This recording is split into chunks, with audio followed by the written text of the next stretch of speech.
The Tyranny of Feeling. Officer, The Tyranny of Feeling. He was referred here from P&S by a few readers who thought I should share a post there. That's the problem with police, you don't show enough feeling, she said. You don't feel enough. And quad. She's right, of course. A drowning in a desert town with no lakes. My partner jumped into the canal and pushed the huge man to the bank. I struggled and pulled, he pushed and slipped, both of us wet and covered with mud, neither of feeling the cold water. Our new officer arrived, and jumped into the scene, pushing on the man's chest while I hovered over his face, trying to see inside his mouth. His wife, hands on my shoulders, screaming in my ear, screaming no.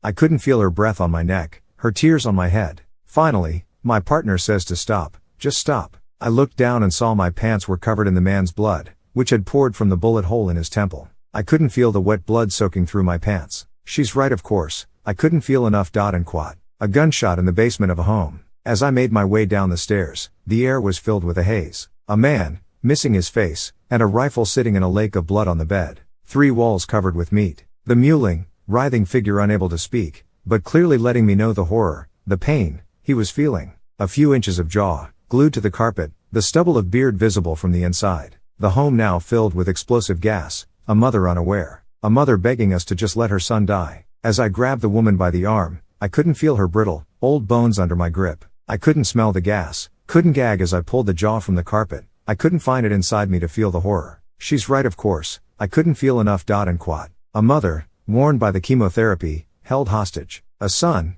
a mind broken by drugs and now holding mom hostage until a girlfriend returns. I can't feel the gun in my hands. A plan develops, a promise of a drink for a thirsty mother, worn by the long negotiation. A foot through the door, a son brings the knife towards my partner. I can't feel my friend get cut. I can't feel my gun, screwed into the temple of a man who's so close to having a mind broken by a bullet. I've got the knife, the officer behind me yells. I can't feel the relief. She's right, of course. I couldn't feel enough. And quad. A breathing problem, a medical call, leave it for the medics. But I'm here, and this lady isn't breathing, won't breathe again. I can't feel her granddaughter behind me, watching me place shock pads on grandma's chest, watching me push helplessly on grandma as the machine tells me to push harder. Later now, the medic's gone. As her husband pulls me into a hug, I can't feel his heart breaking inside. Her husband has to say goodbye, and I go to her first. I never knew her, but she wouldn't want to be seen like this, not for a goodbye. I pull a breathing tube from her throat. I can't feel the bulb catch on her teeth, her stiffening jaw fighting this release.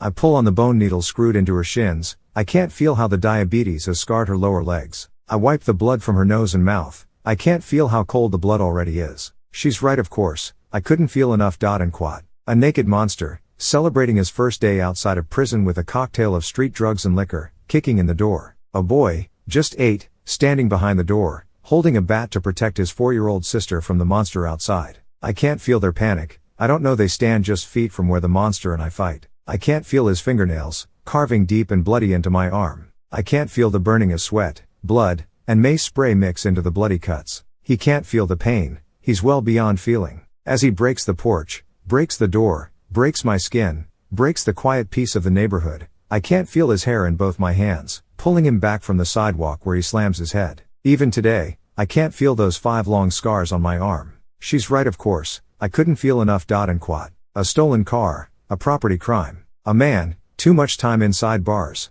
reaching for the gun wrapped in a white t-shirt, cleaner than any of his other clothing. I can't feel his hands around my waist as we fight, as we drag him from the car. I can't feel the cars driving by us as I punch. His girlfriend screams, but I can't feel her fear. As I continue to punch, 5, 6, 7 hits, why won't he stop? My wrist breaks, but I can't feel that right now. I'll give you this, he says later as we laugh together. You boys know how to get down. I ain't never been punched like that. And quad. I can't feel this admiration, can't feel how sometimes the only one who understands is the guy you have to fight on the other side of the game. Months later, putting together another Lego set for my son. He can't feel the bone inside my wrist give too much, the sharp pain that makes me gasp. I can't feel the wrist, the back, the shoulder that has given too much. She's right, of course. I couldn't feel enough. And quad. Another friend, another loss. Years ago now he pulled that girl out of the cold creek. Did he feel how her 6-year-old body was too heavy, too water-soaked? She was the same age as his daughter the same age as mine. His daughter's handmade cards alongside my daughter's on the fridge. He'd felt enough. He must have had enough.